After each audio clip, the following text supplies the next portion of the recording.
Bonjour, bienvenue à tous, bienvenue dans l'interview Gestion de fortune. Aujourd'hui, on s'intéresse à l'immobilier, l'immobilier et la crise de l'immobilier. Est-ce qu'on peut survivre au Pinel? Est-ce qu'on peut encore investir pour cette nouvelle année qui arrive? C'est ce qu'on va poser comme question à nos experts, nos invités du jour.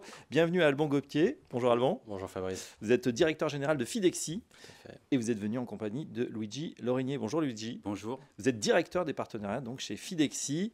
Avec vous, on va voir qu'est-ce qu'on peut faire notamment sur la location meublée. Mais tout d'abord, Alban, est-ce que vous pouvez nous présenter Fidexi pour ceux qui ne vous connaissent pas encore? Oui, alors petit rappel, Fidexi, c'est une structure de 31 personnes qui existe depuis 1988, qui conçoit et commercialise deux types de solutions, le loueur meublé d'un côté et la nue propriété de l'autre, de dispositifs qui ont connu un succès certain en 2024, contrairement à ce que certains pourraient penser. On en reparlera après, et notamment par l'intermédiaire de Luigi qui m'accompagne aujourd'hui, qui dirige donc toutes les activités commerciales de l'Ouest. En tant qu'ancien CGP, je pense que son discours sera bien adapté à nos écoutes, nos auditeurs, les CGP qui nous regardent bien évidemment. Alors Luigi, ça fait 4 ans que vous êtes chez Fidexi. Tout à fait. On va parler avec vous de cette offre, une offre patrimoniale à 360 degrés. C'est important quand on est conseiller en gestion de patrimoine.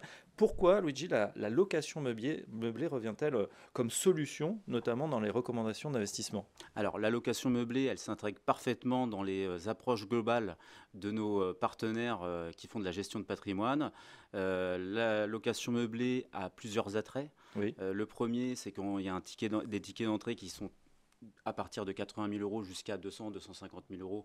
Nous allons le voir prochainement.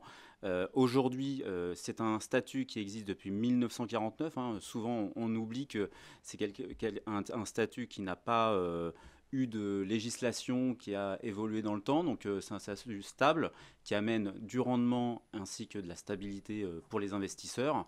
Donc, un couple rendement-sécurité appréciable. Ouais. Et en plus... On parle de location meublée non professionnelle. C'est exactement, tout à fait. De plus, il bénéficie d'un statut fiscal intéressant pour l'investisseur puisqu'il n'y a pas ou peu de fiscalité quand on perçoit les loyers. Oui, effectivement. Alors, c'est vrai qu'on en parle beaucoup. On en a beaucoup parlé. On s'est dit, est-ce que ces avantages vont être mis en question? Pour l'instant, ce n'est pas le cas. La réponse est non. Alors, Fidexi, justement, on l'a dit, est historiquement positionné sur le secteur de la santé. Pourquoi ce choix et quels sont les atouts d'être positionné sur ce secteur? Alors, sur la santé, c'est historique chez Fidexi. Comme l'a dit Alban, on existe depuis 88. Et en 93, notre partenariat avec le groupe Elena Santé a commencé. Et donc, ça fait 35 ans que nous sommes sur l'immobilier de santé pour les investisseurs via notre partenaire historique Elena, qui est une belle success story à la française comme on aime, un groupe stable, coté en bourse, avec un actionnariat transparent. Et aujourd'hui, l'attrait pour les investisseurs sur ce type d'investissement est très simple. Ils ont un couple rendement-sécurité appréciable, avec des baux longs et des rendements certains. Alors, quand on parle de résidence gérée, on parle aussi souvent d'étudiants, les résidences étudiantes. Est-ce que vous avez pris position récemment sur ce type d'investissement? Pourquoi ce choix? Alors oui, on s'est positionné sur le segment étudiant depuis 2020. Pour diversifier nos solutions patrimoniales pour nos partenaires, parce qu'on les met au centre de nos préoccupations. Et deuxièmement, il y a des besoins structurels, parce qu'aujourd'hui, par exemple, en Île-de-France, les besoins sont de 9 demandes pour un logement, et en région, c'est 7 demandes pour un logement. Et donc, mécaniquement, il y a des besoins structurels. Et nous faisons face, nous montons des solutions étudiantes de plus en plus pour répondre à cette demande. Même s'il n'y en a pas assez, effectivement, vous l'avez souligné. À quel type d'investisseurs vous vous adressez? Vous nous avez cité des chiffres entre 80 000 euros d'investissement et 250 000 ou plus. Alors, c'est très simple. Aujourd'hui, les primo-investisseurs vont plutôt aller sur de la location meublée de type étudiant. Parce que les budgets d'entrée sont plus abordables, 80 100 000 euros en moyenne sur des villes prime. Et sur tout ce qui est immobilier de santé, on est plutôt sur une approche patrimoniale avec des budgets supérieurs, où on approche les 200 000 euros en moyenne pour ce type d'investissement, mais on a un rendement supérieur également.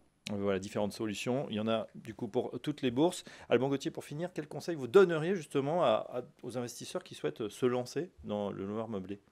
Alors, J'ai envie de dire, au-delà des évidences qui perdurent depuis toujours, c'est-à-dire s'intéresser déjà à la stratégie patrimoniale du client, savoir s'il a besoin de revenus, s'il a besoin d'optimiser son patrimoine, s'il a besoin de revenus complémentaires, etc.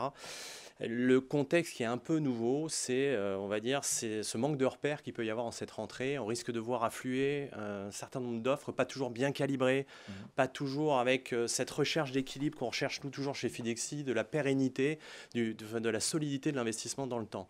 Et je crois que Fidexi, depuis 36 ans qu'on fait ces montages, on n'a plus grand-chose à prouver sur cette capacité à trouver dans nos dispositifs cet équilibre entre le besoin d'un occupant, le besoin d'un investisseur, le besoin d'un promoteur, le besoin d'un exploitant. Voilà, donc Fidexi est un sélectionneur qui va permettre de s'y retrouver dans cette offre qui risque de s'agrandir fortement en 2025. Ben voilà, en tout cas, vous avez parfaitement répondu à cette question, on l'a compris, l'investissement immobilier n'est pas mort, il y a encore beaucoup de choses à faire sur l'étudiant, sur la santé, sur le senior, et vous avez toutes les solutions chez Fidexi. Merci Alban Gauthier, je rappelle que vous êtes directeur général de Fidexi, et merci à Luigi Lorigné, directeur des partenariats, et à très bientôt sur Gestion de Fortune.